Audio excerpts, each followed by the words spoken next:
पाकिस्तान में मुस्तहकम हुकूमत आएगी, आए जो लोगों के मसाइल हल करे? बिल्कुल आएगी, इसलिए कि अगर मुल्क को तरक्की करनी है तो मुस्तहकम हुकूमत डेफिनेट होनी चाहिए। लेकिन ये भी आप टाइम इसको लिंक करेंगे उसी 2027 के? मेरा ख्याल है।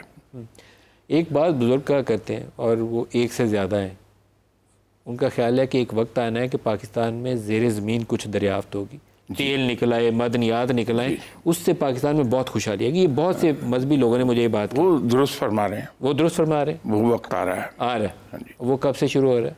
वही ये जो मैंने पीरियड कहा, इसी से स्टार्ट हो जाएगा वो वक्त। जो वसाइल दस्तियाब हो जाएंगे मुल्क को, उसी से आगे बढ़ता हुआ दिखाई देगा आपको। अच्छा, मैं जब इलेक्शंस के दिनों में इंटरव्यू कर रहा था तो उसमें एक दो शख्सियात मुझे याद पड़ता है, इरफानुल हक साहब भी शायद उनमें शामिल थे।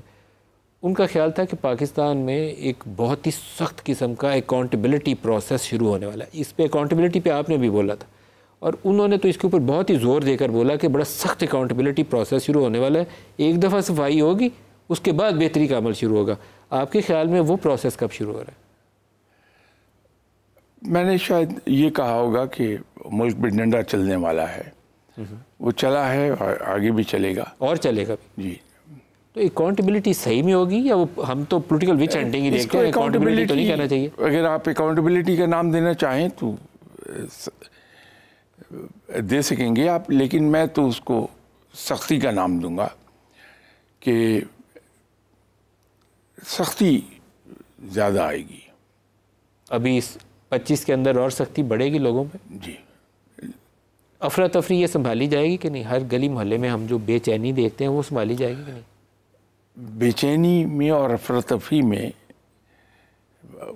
बहुत फ़र्क आ जाएगा मलिक साहब। बेचैनी के कई एक फैक्टर्स हैं, अफरा तफरी का फैक्टर एक ही चल रहा है। तो ये जो बेचैनी है हमारे अंदर, ये तो जब हम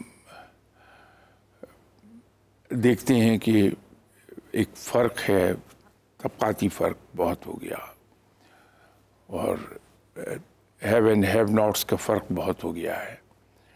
फिर लोगों के लिए रास्ते अभी इतने नहीं खुले, इसलिए कि मुल्क की इकोनॉमी का हाल कोई ज़्यादा इकोनॉमिक अपॉर्चुनिटीज़ नहीं है, मेन तो फैक्टर वही है जिससे बच्चे बाहर जा रहे हैं। उससे बेचैनी बढ़ती है इंसान के अंदर।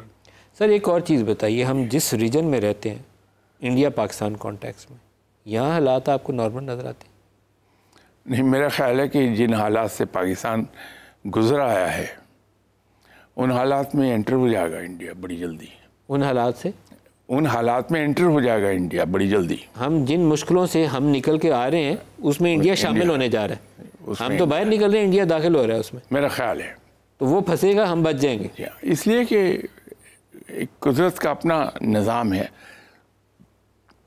ये यहाँ लॉ ऑफ नेचर काम करता है इस दुनिया में, ये आलमुल अस्बाब है, कॉज एंड इफेक्ट की दुनिया है। उसके साथ साथ लॉ ऑफ नेचर काम करता है कि आप जो बोएंगे वो काटेंगे। तो जब कोई भी इंसान हो या मुल्क हो दूसरों के साथ के बारे में साजिशों पर उतर आए और तो फिर उसका बुरा स्टार्ट हो जाता है। अच्छा, मेरे एक बुजुर्ग दोस्त है, मैं उनका नाम नहीं लूँगा जी, उनकी इजाज़त नहीं है, इसलिए अगर इजाज़त होती तो नाम ले देता। वो मुझे पिछले कई सालों से कह रहे हैं कि 2025 और 30 के दरमियान इंडिया का बहुत तबाही है और एक अमेरिका की बहुत तबाही है। जी बेशक।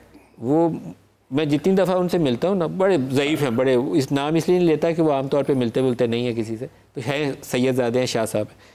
कहते हैं 2025 और 30 के दरमियान में इंडिया और अमेरिका, ये तुम लिख लो, इनकी बहुत बड़ा नुकसान होने वाला है, इस शक्ल में ये तुम्हें नज़र नहीं आएंगे।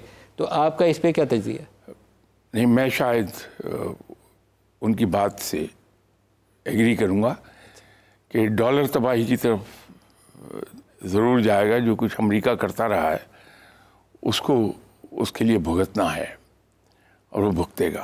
ट्रंप के नीचे अमेरिका का क्या बनेगा? देखिए, अल्लाह ताला ज़मीन पर कभी उतर के ख़ुद कुछ नहीं करने आता, वो तो असबाब बना देता, क्योंकि तो ये आलम असबाब में बैठे हैं, ये सबब बनेगा, ये सबब बनेगा, बिल्कुल और बनेगा। इंडिया के साथ क्या होगा? इंडिया जो कुछ हमारे साथ कर रहा है कि जहाँ कहीं मुमकिन होता है वहाँ फंडिंग करता है।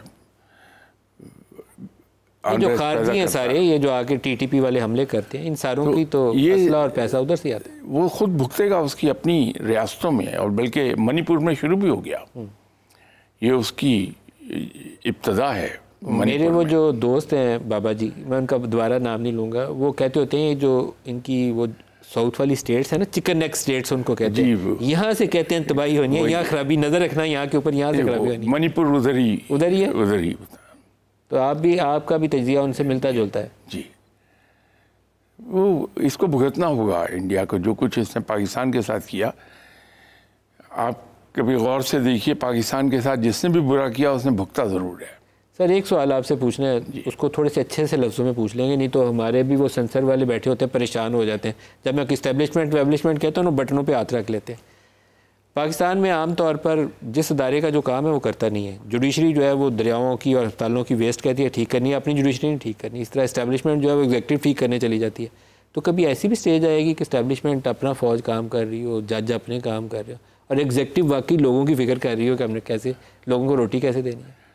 अगर आप इजाज़त दें तो एक काउंटर क्वेश्चन मैं आपसे कर लूँ। सर, ये सूरत हाल भुट्टो के दौर में क्यों नहीं पैदा हुई?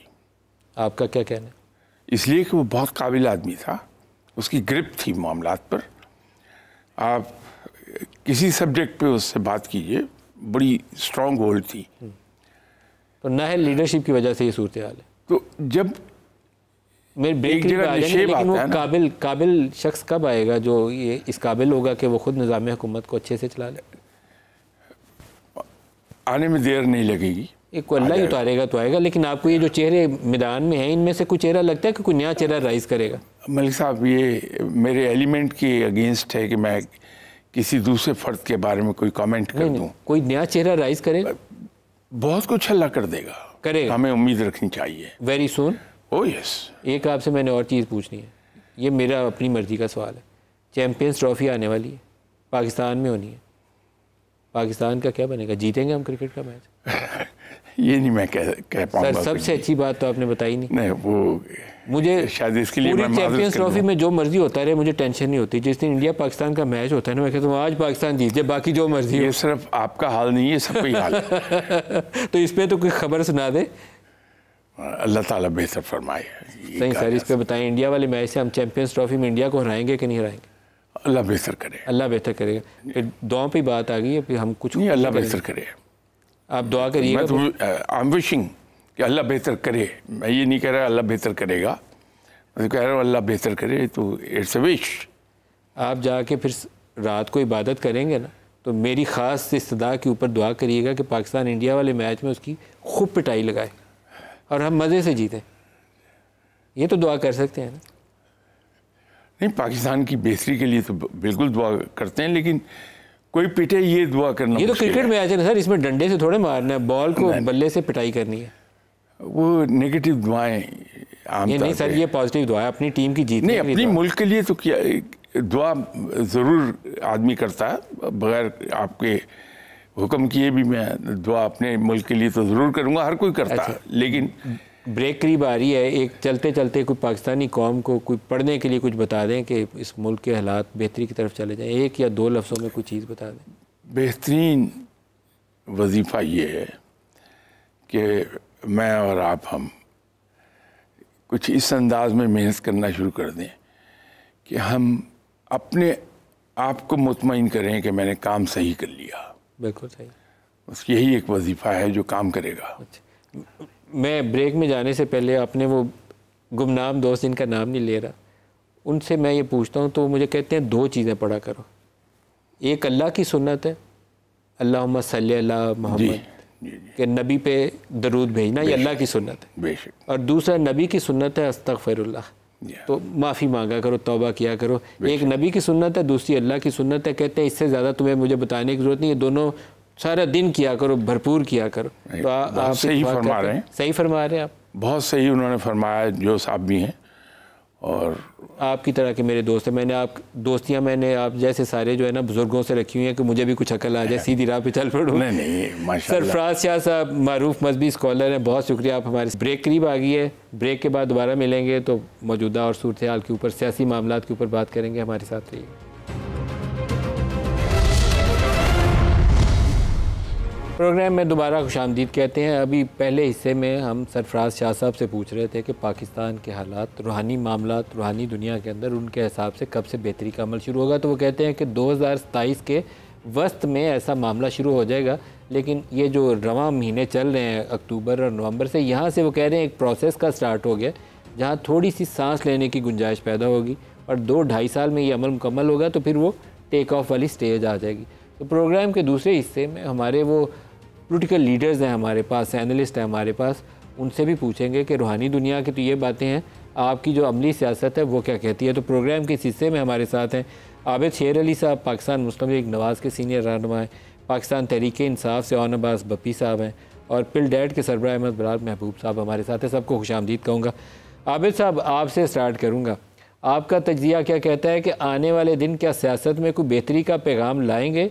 रूहानी मामलात तो आगे बेहतरी की तरफ इशारा कर रहे हैं, आपकी अमली सियासत क्या कहती है कि ये जो 5-6 साल से हम लोगों को पकड़ के जेलों में डालते हैं, एक की बारी दूसरे की बारी आती है, वो पहले को डालता है, किसी को उठा लेते हैं, किसी को गायब कर देते हैं, ये सिलसिला रुकेगा, इस्तेहकाम आएगा या नहीं आएगा?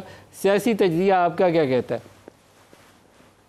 जी बहुत शुक्रिया मलिक साहब। मेरे ख्याल में हुकूमत तो किसी भी पॉलिटिकल विक्टिमाइजेशन पे यकीन नहीं रखती। वही लोग जो 9 मई के वाक़यात में मुलव्वस हैं, जहाँ ये जो नवंबर के अंदर इस्लामाबाद में जो कत्ल गारत या कोशिश की गई, तो उन लोगों की इन्वॉल्वमेंट जिनकी है उसी हद तक वो अपने दायरे को महदूद रखा हुआ है। तो बसीयत वर्कर, क्योंकि हमने भी बहुत ज़्यादा तकलीफ़ें काटी आपके सामने, मैंने अपनी वाइफ का जनाजा तक कंधा नहीं दिया, हम उस मुश्किल तरीन मराहल से भी गुज़रे। लेकिन मैं इस बात पे यकीन नहीं रखता कि भी किसी भी पॉलिटिकल वर्कर को उसकी कारकुन होने की हैसियत से सज़ा दी जाए। लेकिन जो लोग दहशतगर्दी के हवाले से जो रियासत को टारगेट करते हैं, रियासती अदारों को टारगेट करते हैं, तो मलिक साहब इसकी सरीहन ना किसी भी पार्टी के वर्कर को या कारकुन को इजाज़त नहीं होनी चाहिए कि कोर कमांडरों के घरों में घुस के उनके वर्दियों को आग लगाएं, हमारी शोधा की यादाश्तों की आप बेहुरमती करें, इसकी कतई इजाज़त नहीं देनी। ठीक है, आप एहतजाज करें, एहतजाज तमाम सियासी जमातों का राइट भी बनता है और इसकी इजाज़त भी होनी चाहिए। जो पुरअमन एहतजाज हो, माजी में हमें भी बड़े मराइल से गुजरना पड़ा, लेकिन पाकिस्तान के इस्तेहकाम के लिए, मईशत की स्टेबिलिटी के लिए मिलजुल कर जो पार्लियामान के अंदर पॉलिटिकल पार्टीज़ हैं उनको कंसेंसस बिल्ड करना चाहिए, कोई फ्यूचर का लाएअमल सामने लाना चाहिए। और मेरा ख्याल है कि पाकिस्तान के साथ अब बड़ा मजाक हो गया, कोई आवे कोई जावे।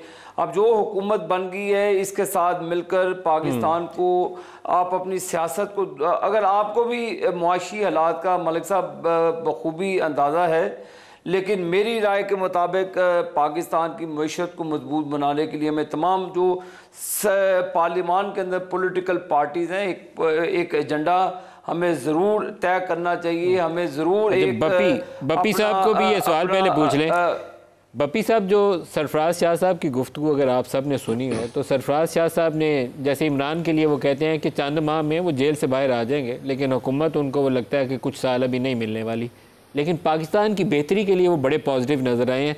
आपका सियासी तज्जिया क्या कहता है कि बेहतरी के आसार नज़र आएंगे आइंदा आने वाले दिनों में? जी आउज़ुबिल्लाहि बिस्मिल्लाहिर्रहमानिर्रहीम। मैंने शाह साहब का खैर वो नहीं सुन सका, मैं यहाँ पे इंतज़ार कर रहा था। लेकिन मलिक साहब, दो चीज़ें तो बड़ी क्लियर है कि जो कुछ 2024 में हुआ, मतलब आज के दिन से 31 दिसंबर 2023 को जो जस्टिस काजी फाइज़ ने फैसला किया था हमारा इंतखाबी निशान लेने का, फिर 8 फरवरी को जिस आवाम के उसके ऊपर डाका मारा गया मैंडेट के ऊपर, फिर 9 फरवरी और 10 फरवरी को 2 दिन रिजल्ट लो के पाकिस्तान में एक ऐसा निज़ाम राइज किया गया जो उनकी मर्ज़ी का था और जिसमें आवाम की मर्ज़ी बिल्कुल शामिल नहीं थी। फिर उसके बाद 26 36वीं आईनी तरमीम ला के पाकिस्तान के जो एक जुडिशल निज़ाम है उसको अपनी मर्ज़ी से लगाया गया, कॉन्स्टिट्यूशनल अमेंडमेंट करके यहाँ पे अपनी मर्ज़ी का चीफ जस्टिस भी किसी तरीके से लगा दिया, फिर कॉन्स्टिट्यूशनल कोर्ट बना दी गई, उसका भी एक मर्ज़ी से चीफ जस्टिस भी तरीके से बना दिया गया। फिर उसके बाद अगर आपको याद हो पार्लियामेंट अटैक करके 10 हमारे MNAs को अगवा कर लिया गया। मिलिट्री ट्रायल के नतीजे में हमारे जितने भी अब जो 85 करीब लोग हैं उनको सजाएं सुनाएगी। फिर नवंबर 26 का वाक़या हुआ जिसमें हमारे कम 15 के करीब लोग शहदा जो हैं और बहुत सारे ऐसे जिनके अभी तक हमें पता नहीं। ये जो कुछ 2024 में हुआ इससे ज़्यादा जुल्म मेरे ख्याल में और हो नहीं सकता। तो यकीनन 2025 शायद 2024 से बेहतर होगा, क्योंकि जिस तरीके से सियासी निज़ाम को रोंदा गया, सियासी लोगों को रोंदा गया इस 2024 में, आई एम श्योर कि अब उससे ज़्यादा एट्रॉसिटी शायद हो ही नहीं पाएगी, उसको इमेजिन करना भी मुश्किल होगा। सो मैं अल्लाह से दुआ करता हूँ और आई एम श्योर कि जो अरबाब इक़्तिदार हैं उनको कहीं ना कहीं वो कहते हैं ना सैनिटी माइट प्रिवेल इन 2025 कि वो अब थोड़ा सा पॉलिटिकल स्पेस क्रिएट करेंगे, पाकिस्तान की आवाम को उनकी ख्वाहिशात के मुताबिक शायद चलने दें। आई एम श्योर कि उनकी पल्स ज़रूर होगी, ये पाकिस्तान की जो नब्ज़ आवाम की नब्ज़ है उसके ऊपर इन लोगों का हाथ ज़रूर होगा कि पाकिस्तान की आवाम चाहते हैं क्या है, वो किससे मोहब्बत करते हैं, उनकी ख्वाहिशात क्या है, उनकी तकलीफ़ क्या है। आई एम श्योर कि इस दफ़ा शायद वो 25 में असेसमेंट की जा सके जो 24 में बिल तौर पर नहीं की गई थी। ये ख्वाहिशात किसी और की थी, किसी और माइंड सेट का नतीजा था। जो कुछ 24 में होता रहा है वो किसी भी तौर पे अवाम का नहीं था, वो एक माइंडसेट, एक माइंडसेट का ऐसे लोगों का माइंडसेट था जिन्होंने बना लिया था कि हमने बस इन लोगों को लेके आना है, इनको बिठाना है, इस तरह की अदलिया चाहिए, इस तरह के फैसले चाहिए। 25 बहुत बेहतर होगा।